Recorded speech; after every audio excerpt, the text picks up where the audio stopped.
जय जिजाऊ, जय शिवराय, जय शंभूराजे. गडकिल्ले संवर्धन प्रतिष्ठान महाराष्ट्र राज्य सादर करीत आहोत शिवसाम्राज्याचे दिनविशेष. 27 मे इसवी सन 1665 छत्रपती शिवरायांनी मिर्झा राजे जयसिंग यांच्याशी पत्राद्वारे बोलणी सुरू केली आणि दुसरीकडे विजापूरच्या आदिलशहाशी बोलणी करून त्याच्याशी जवळीक साधण्याचा प्रयत्न केला. 27 मे इसवी सन 1674 हेत्री ऑक्झिंडेन रायगडावरून लिहिलेले पत्र. राज्याभिषेक समयी महाराजांची पाडलेली स्वभाषेतील नाणी तसेच प्रचलित पर्शियन उर्दू शब्दांना पर्याय म्हणून संस्कृत नागरी प्रतिशब्दांचा वापर या क्रांतिकारक व स्वधर्मावरील स्वभाषेवरील असलेल्या ज्वलंत निष्ठेची उदाहरणे आहेत. राज्याभिषेक समयी इंग्रज वकील हेत्री ऑक्झिंडेन रायगडावर उपस्थित होता. त्याने कंपनीतर्फे जी कलमे मंजुरीसाठी महाराजांकडे आणली होती त्यातील महत्त्वाचे कलम म्हणजे इंग्रजी नाणी स्वराज्यात चालावी. मात्र महाराजांनी परकीय चलनाचा स्वराज्याला निर्माण होणारा संभाव्य धोका ओळखून इतर कलमे मंजूर करताना ही मागणी साफ नाकारली.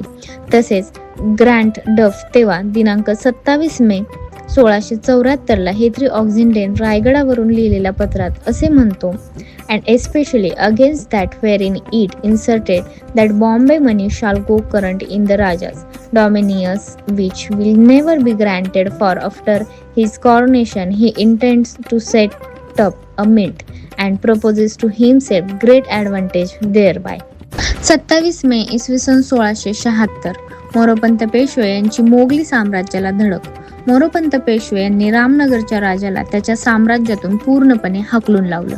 मोगलांची पिडोल व पैनेका ही तत्कालीन ठाणी घेतली. या ठाण्यांपासून सुरत अवघ्या 3 दिवसांच्या अंतरावर असल्याने सुरतेत पुन्हा एकदा महाराजांचे सैन्य धडक मारणार अशी अफवा सर्वत्र पसरली. सुरतेत पुन्हा एकदा गोंधळ माजला. 27 मे इसवी सन 1739 तारापूरचा रणसंग्राम. मराठ्यांनी तारापूर किल्ला 24 जानेवारी 1739 रोजी जिंकला. पाठोपाठ सर्व वसई प्रांत आणि साष्टी प्रांत मराठ्यांच्या ताब्यात आला. दिनांक 27 मे 1739 रोजी तारापूर किल्ल्याची हवालदारी मोरो नोरोसिंह यास तर फडणीशी महाजी दत्ताजी यास सोपवण्यात आली. 27 मे इसवी सन 1818 परसोजींनी इंग्रजांशी तैनाती फौजेविषयी तह. दुसऱ्या राघोजी राजांच्या मृत्यूनंतर त्यांचा मुलगा परसोजी यांच्या अपंगत्वामुळे भोसले दरबारात वाद निर्माण झाला. कार्यकारी शासक कोण असावा म्हणून बाकाबाई साहेब व दुसऱ्या रघोजी राजांचा पुतण्या अप्पासाहेब यांच्यात स्पर्धा सुरू झाली. बाकाबाई साहेब दुसऱ्या रघोजी राजांच्या तिसऱ्या पत्नी होत. परसोजी यांना 14 एप्रिल 1818 रोजी समारंभपूर्वक सिंहासनावर बसवण्यात आले.